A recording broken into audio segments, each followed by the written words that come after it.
Hello दोस्तों, तो आज के इस वीडियो में हम कुछ खास तरह के हिंदी वाक्यों को अंग्रेजी में अनुवाद करना सीखने वाले हैं।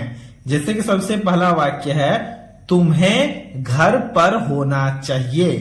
इसी प्रकार का दूसरा वाक्य है, उसे काम पर होना चाहिए। तीसरा भी वाक्य दिया गया है, उन्हें स्कूल में होना चाहिए। अगर आप इन तीनों वाक्यों को ध्यान से देखोगे तो तीनों वाक्यों के लास्ट में होना चाहिए शब्द का प्रयोग किया गया है। तो इस तरह के वाक्यों को हम कैसे अंग्रेजी में अनुवाद करेंगे, यही हम आज के इस वीडियो में सीखने वाले हैं। तो शुरुआत हम सबसे पहले वाक्य से करते हैं। पहले वाक्य में लिखा गया है, तुम्हें घर पर होना चाहिए। ठीक है, तुम्हें या फिर तुम, इनका अंग्रेजी में मतलब होता है यू, तो हमने इसके लिए लिखा यू। ठीक है, फिर देखो लिखा गया होना चाहिए। ठीक है, होना चाहिए का अंग्रेजी में मतलब होता है शुड बी, तो हम यहां पर लिखेंगे चाहिए का मतलब शुड, तो हमने यहां पर शुड लिखा। और होना का मतलब क्या होता है, होना का मतलब होता है बी, तो हमने यहां पर बी लिखा। तो ये हो गया यू शुड बी, मतलब तुम्हें होना चाहिए।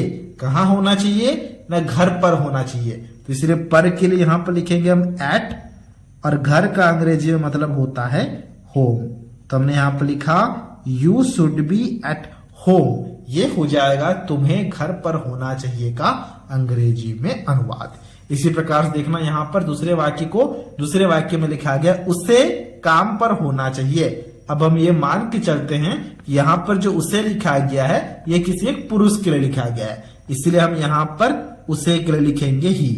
वह या फिर उसे, इनका अंग्रेजी मतलब होता है ही, तो हमने यहाँ पर ही लिखा। फिर देखो यहाँ पर लिखा गया होना चाहिए, तो होना चाहिए के लिए हम क्या लिखेंगे, होना चाहिए के लिए हम यहाँ पर लिखेंगे शुड बी, जैसे कि हमने पहले वाक्य के लिए किया था।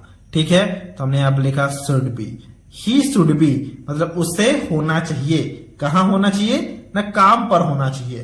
तो पर के लिए हम यहाँ पर लिखेंगे एट, और काम का अंग्रेजी मतलब होता है वर्क, तो हमने यहाँ पर वर्क लिखा। He should be at work हो गया उसे काम पर होना चाहिए का अंग्रेजी में अनुवाद। ठीक है, इसी प्रकार से तीसरे वाक्य को देखना। तीसरे वाक्य को अगर आप ध्यान से देखोगे तो वहां लिखा गया है, उन्हें स्कूल में होना चाहिए। अब उन्हें लिखा गया हो या फिर वे लिखा गया हो, हम इनके लिए अंग्रेजी में दे शब्द का प्रयोग करते हैं, तो हमने यहाँ पर लिखा उन्हें के लिए दे।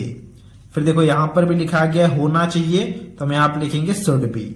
दे शुड बी मतलब उन्हें होना चाहिए। कहाँ होना चाहिए ना, कहा जा रहा है कि उन्हें स्कूल में होना चाहिए। अब देखो पर नहीं लिखा गया है, पर था तो हमने एट शब्द का प्रयोग किया था, में लिखा गया है इसलिए हम यहाँ पर इन शब्द का प्रयोग करेंगे। दे शुड बी इन मतलब उन्हें में होना चाहिए, स्कूल में होना चाहिए, इसलिए हम यहाँ पर स्कूल लिखेंगे। They should be in school, ये हो जाएगा उन्हें स्कूल में होना चाहिए का अंग्रेजी में अनुवाद। इसी प्रकार से यहाँ पर अगले वाक्य को देखना। अगले वाक्य में लिखा गया, हमें खुश होना चाहिए। अब कहीं पर होने की बात नहीं कही जा रही है, कहा जा रहा है कि हमें खुश होना चाहिए। तो हमें के लिए हम यहाँ पर लिखेंगे वी। ठीक है, हम या फिर हमें, इनका अंग्रेजी मतलब होता है वी। होना चाहिए के लिए हम वैसे ही लिखेंगे शुड बी। ठीक है, तो हमने यहाँ पर लिखा वी शुड बी मतलब हमें होना चाहिए। क्या होना चाहिए, खुश। खुश का अंग्रेजी मतलब होता है हैप्पी। देखो ये काफी आसान है ना, तो हमने यहाँ पर हैप्पी लिख दिया।